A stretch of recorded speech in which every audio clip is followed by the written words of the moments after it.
जन्मादस्य यतोऽन्वयादितरता चाठे सभी घासरा तेने ब्रह्म हृदय आदि कवये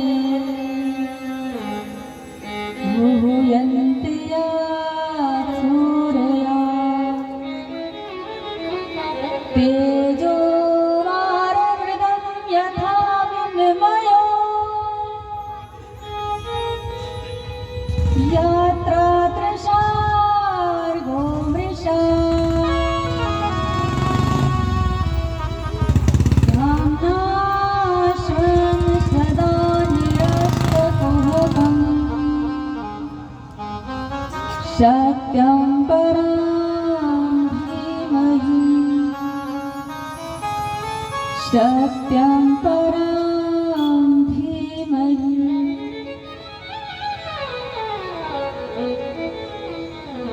भागवत जी के प्रथम श्लोक में किसी भी देवी देवता का आवाहन नहीं किया गया,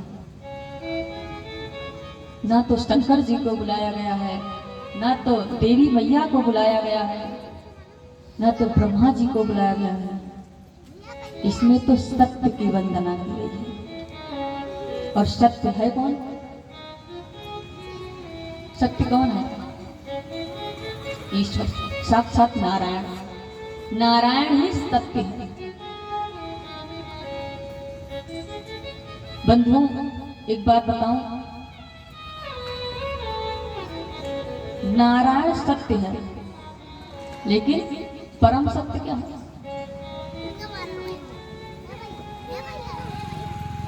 भगवान सत्य है, लेकिन भगवान का नाम परम सत्य है। क्योंकि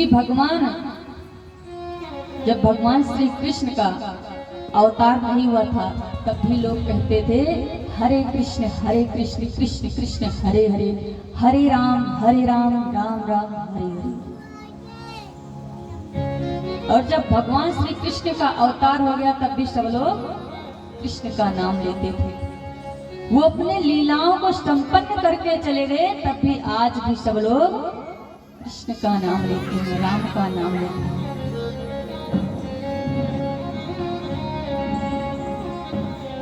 तो नाम सत्य है। जैसे अभी कल की अवतार नहीं हुआ, लेकिन नाम है। जब अवतार होगा तब भी नाम रहेगा, और जब सारी लीलाओं को संपन्न करके जाएंगे तब भी नाम रहेगा। हम आप ठाकुर जी को देखे नहीं है, हमारे आपके पास क्या है? नाम।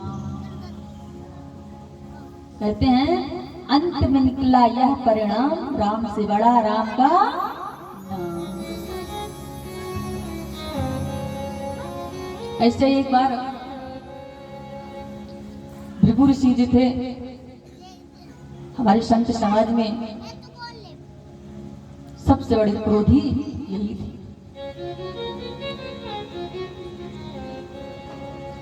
भृगु ऋषि जी कहते हैं देवर्षि नारद से, सभी लोग जितने वक्ता हैं कथाओं में यही कहते हैं अंत में निकला यह परिणाम, राम से बड़ा राम का नाम। ऐसा क्यों? नारद जी कहते हैं समय आने पर बताएंगे। एक बार की बात है, जब भगवान श्री राम रावण का वध करके अयोध्या आए थे,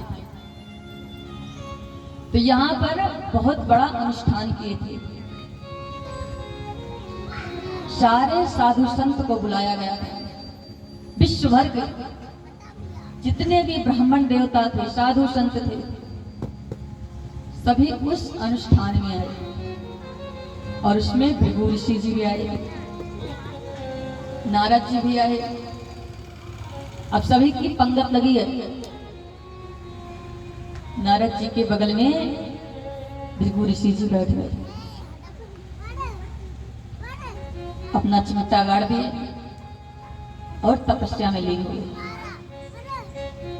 इधर भगवान श्री राम जब घर में कोई कार्यक्रम होता है तो हम सभी को एक एक कार्य सौंप देते हैं। इसको आपको संभालना है, यहाँ पे आपको संभालना है। ऐसे ही भगवान श्री राम सबको अपना अपना कार्य सौंप देते हैं। और सबसे बड़ी सेवा क्या बंधु? चरण सेवा।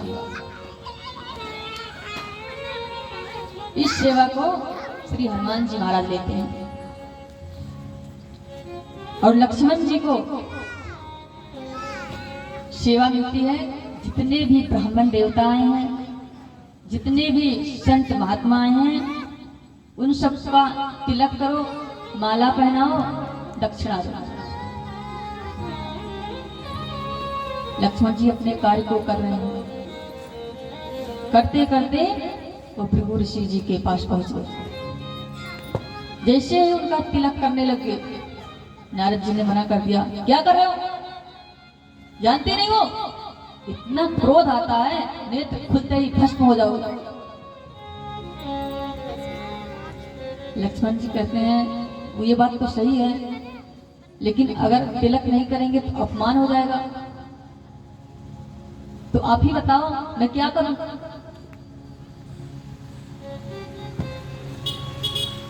नारद जी कहते हैं एक काम करो, अभी और पंगत है, जो सारे पंगत में सबका तिलक कर दो, पूजन कर लो,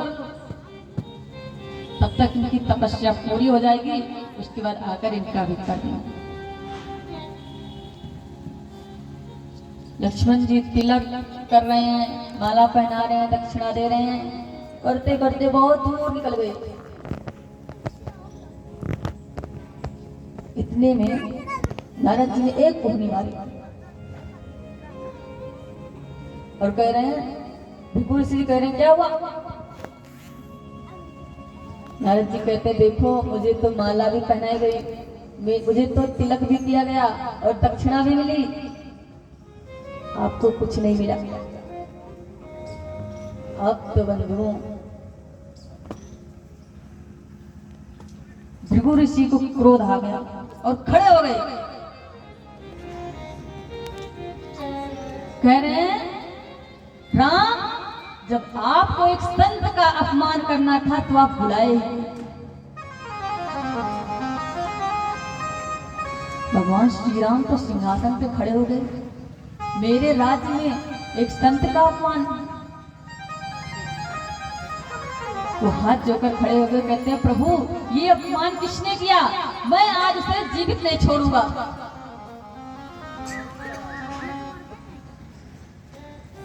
महाराज जी कहते हैं बस ये कहने की बातें हैं, कुछ नहीं करोगे, मुझे सब पता है। भगवान श्री राम कहते हैं रघुकुल रीत सदा चल जाई, प्राण जाए पर वचन न जाए। आप बताइए तो। महाराज जी कहते हैं पहले आप अपने प्रिय की कसम खाइए। भगवान श्री राम कहते हैं तो पूरा संसार जानता है मेरा प्रिय कौन है। मैं श्री हनुमान जी की कसम खाता हूँ, आज जो भी अपराधी होगा मैं उसे छोड़ूंगा नहीं। काम बन गया। महाराज जी कहते हैं और कोई नहीं, तुम्हारा छोटा भाई लक्ष्मण। इधर लक्ष्मण जी को जैसे ही पता चलती है कि भैया मुझे मारने के लिए आ रहे हैं, वचनबद्ध हो गए हैं, लक्ष्मण जी दौड़ कर जाते हैं हनुमान जी की मैया के पास। अंजनी मैया गुफा में तपस्या कर रहे थे और दौड़ करके चरणों में गिर जाते हैं। मैया आप ही मुझे बचा सकते हैं।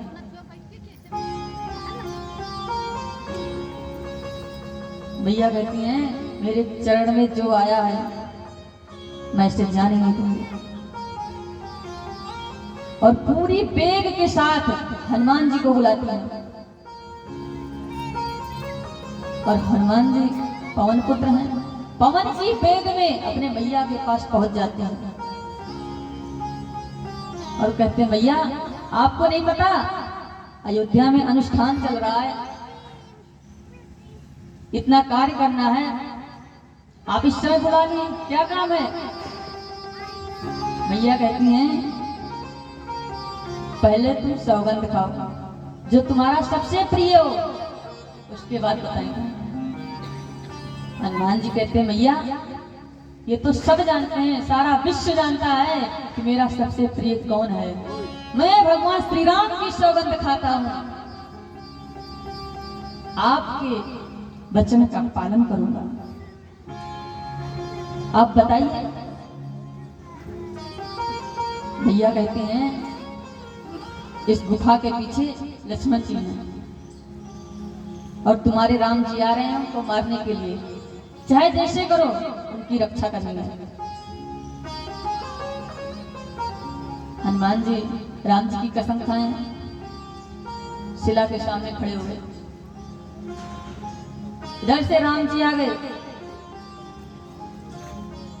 और हनुमान जी से कहते हैं हनुमान मुझे सब पता है, इस गुफा के पीछे लक्ष्मण है, मैं आज इसे छोड़ूंगा नहीं, मेरे मार्ग से हट जाओ। हनुमान जी कहते हैं प्रभु आज मैं भी वचनबद्ध हूं, मैं सामने से हटूंगा। अगर आपको लक्ष्मण को मारना है तो पहले मेरी मृतक शरीर के ऊपर से जाना पड़ेगा। भगवान श्री राम कहते हैं हनुमान तू मुझसे सवाल जवाब करता है, तेरी इतनी बड़ी हिम्मत। हनुमान जी कहते हैं प्रभु मेरी तो बोलने के लिए औकात नहीं है, लेकिन आज मैं हटूंगा नहीं, आप कुछ भी कर लो। राम जी कहते हैं तुम्हें नहीं पता मैं तुम्हारी सौगंध खाकर आया। हनुमान जी कहते हैं प्रभु आपको भी नहीं पता, मैंने भी आपकी सौगंध खाई।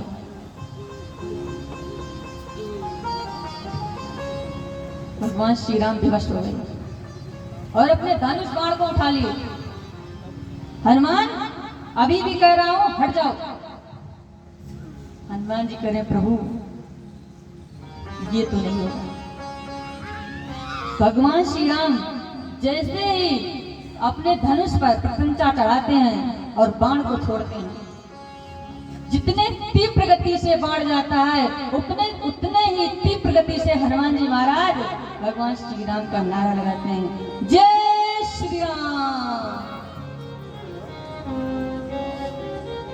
राम के नाम को सुनकर बाण में कंपन हो जाता है और वो पृथ्वी पर गिर जाता है। ऐसे हजारों सैकड़ों बाण फेंकते हैं तो सारे बाण पृथ्वी पर गिर जाते हैं। वहीं पर नारद जी रहते हैं पद्मभूषण जी। नारद जी कहते हैं अंत में निकला यह परिणाम, राम से बड़ा राम का नाम।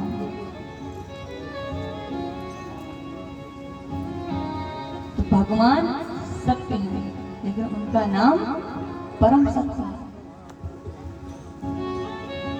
भागवत जी में सत्य की वंदना की है और वो सत्य भगवान नारायण है।